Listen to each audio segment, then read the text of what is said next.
कितने साढ़े भी कैमरा मार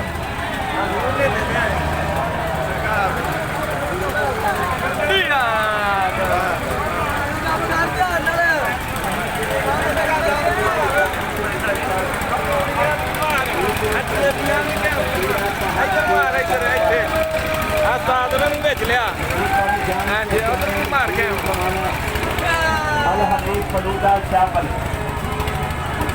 फलूदा बनाने वाले आल मशहूर कारीगर मोहम्मद सलीम पुरजा टारी वाले दुकान के गद्दी मैन हाजी मोहम्मद कासम बाबा नजीर फतेह रियार वाले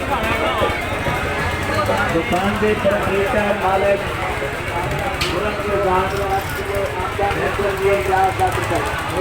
₹10 दिते जाओ तो आमदाल जूस पीते जाओ गिलास ₹10 याद रहे पंजाबी है जान करो ₹30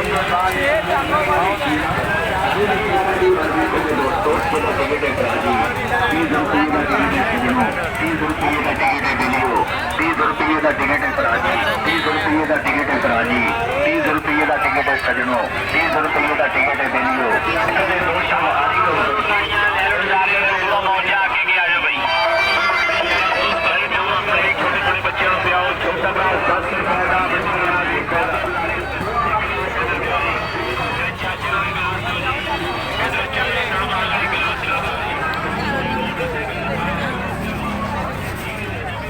केड़ा कमाल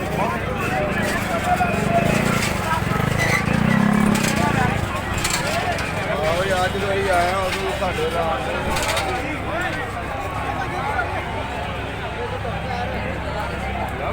बूढ़ा से देख के सोहना लगता है चंगा वड्डी हो गई अंदर कश्ती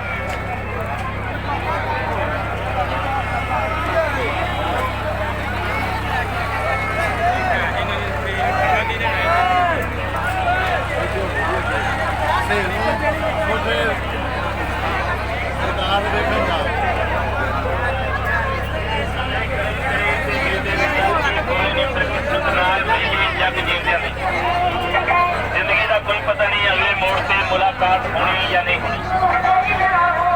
चांदनी छुप जाती है चांद गरूब होने के बाद